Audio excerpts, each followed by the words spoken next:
बिस्मिल्लाहिर्रहमानिर्रहीम। वतन अजीज में एक मसला हल नहीं होता कि दूसरा मसला जन्म ले लेता है। जहां मुल्क में बेरोजगारी, अमन व अमान के मसाइल और मुआशी मसाइल बहुत आगे तक जा चुके हैं, मुल्क सियासी अदम इस्तेहकाम से दो चार है, वहीं आज इंसाफ के मामलात भी काफी गंभीर होते नजर आ रहे हैं। और इस्लामाबाद हाई कोर्ट के 6 मुअज़्ज़ज़ जस्टिस साहबान ने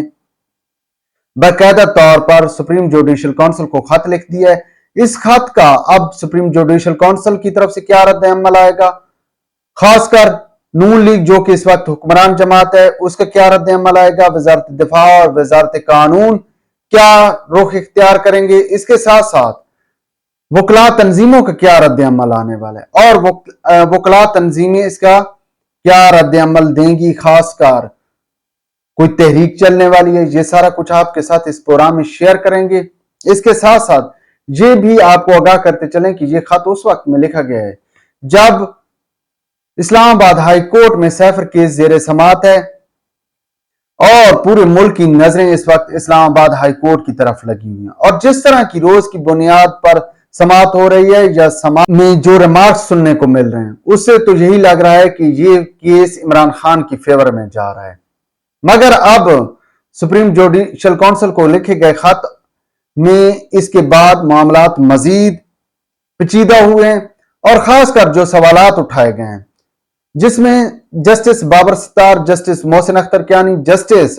समन रिफत इम्तियाज, जस्टिस सरदार एजाज शाह खान, जस्टिस सरदार तारिक महमूद जहांगीरी, इन्होंने खत लिखा है सुप्रीम जुडिशल काउंसिल को। सुप्रीम जुडिशल काउंसिल के चेयरमैन जनाब चीफ जस्टिस ऑफ पाकिस्तान जनाब जस्टिस काजी फैजी साहब, जनाब जस्टिस सुप्रीम कोर्ट का मंसूर अली शाह और इसके अलावा chief justice Islamabad high court और chief justice Peshawar high court को यह खत लिखा गया है। इसमें सवाल उठाया गया या आगाह किया गया अदालत आलिया और खासकर सुप्रीम जुडिशल काउंसिल को कि अदालती मामलात में इंटेलिजेंस एजेंसियां बहुत ज्यादा इंटरफेयर कर रही हैं और इन मामलात पर सुप्रीम जुडिशल काउंसिल या अदलिया का कन्वेंशन या इजलास बुलाया जाए। इसके साथ साथ इस खत में यह भी सवाल उठाया गया या ये कहा गया है कि जिस तरह जैसे शौकत सिद्दीकी को जिस तरह मसाइल का सामना रहा है और उनको अपनी नौकरी से हाथ धोना पड़ा था, अब उन्हें बहाल कर दिया गया है, लेकिन चूंकि उनकी उम्र जायद हो चुकी है इसलिए उनको मराहत और पेंशन मिले। और इस खत में जो इल्जामात लगाए गए हैं वो मामलात को रिजाइन की तरफ भी लेकर जा सकते हैं।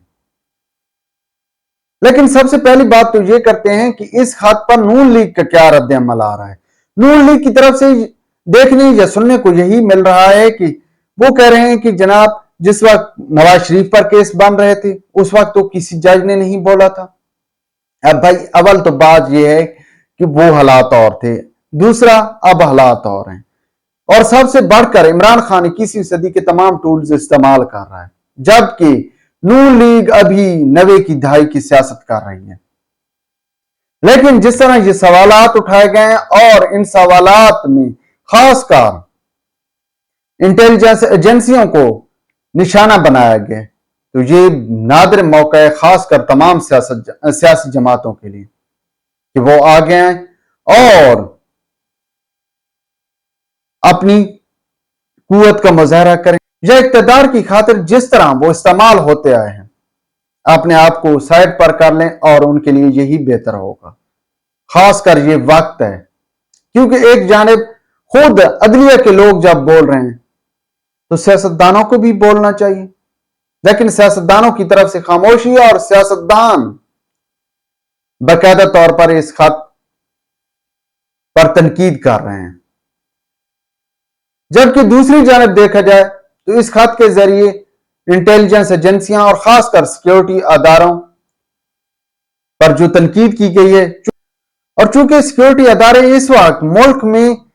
होने वाले बदअमनी की वजह से बहुत ज्यादा मसरूफ हैं,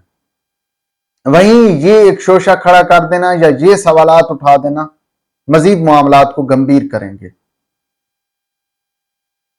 इसके साथ साथ साइफर केस भी इस वक्त इस्लामाबाद हाई कोर्ट में जेर समात है, तो इसका असर भी इस साइफर केस पर पड़ेगा।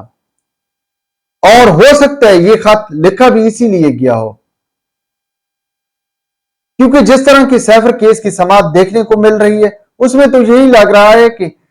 یہ کیس عمران خان کے حق میں جانے والا ہے، اور جو انہیں سزائیں ملی ہیں وہ سزائیں ختم ہو جائیں گی یا کالا دم قرار دے دی جائیں گی۔ لیکن سب سے بڑھ کر یہ خط جس وقت لکھا گیا ہے، آلریڈی عمران خان کی لیگل ٹیم اور خاص کر انصاف لائرز فورم میدان میں موجود ہے، اور ان کی طرف سے یہی کہا جا رہا ہے کہ اس خط کے ذریعے باقاعدہ طور پر وکلاء کی ایک تحریک چلنے والی ہے، جیسے کہ ماضی میں ہم نے چیف جسٹس سابق جو تھے افتخار محمد چودھری صاحب ان کے لیے تحریک چلی تھی، ویسی ہی اب عدل و انصاف کے لیے بھی ایک تحریک چلنے والی ہے۔ لیکن آپ کو آگاہ کرتے چلیں کہ اس وقت جو ملک کے حالات ہیں، اور خاص کر جن معاشی حالات سے اور امن و امان کے حالات سے ملک دوچار ہے، ایسے میں ملک کسی بھی تحریک یا جلسے جلوس کا متحمل نہیں ہے، کیونکہ ان حالات میں ملک کے اندر ایک تو کوئی سرمایہ کاری کرنے کو تیار نہیں ہوگا، نہ ہی باہر سے کوئی سرمایہ کار آئے گا اور نہ ہی کوئی اندر سے سرمایہ کاری کے لیے تیار ہوگا، اور سب سے بڑھ کر عالمی مالیاتی ادارے بھی ایسے حالات میں اپنی دلچسپی کم کر دیتے ہیں۔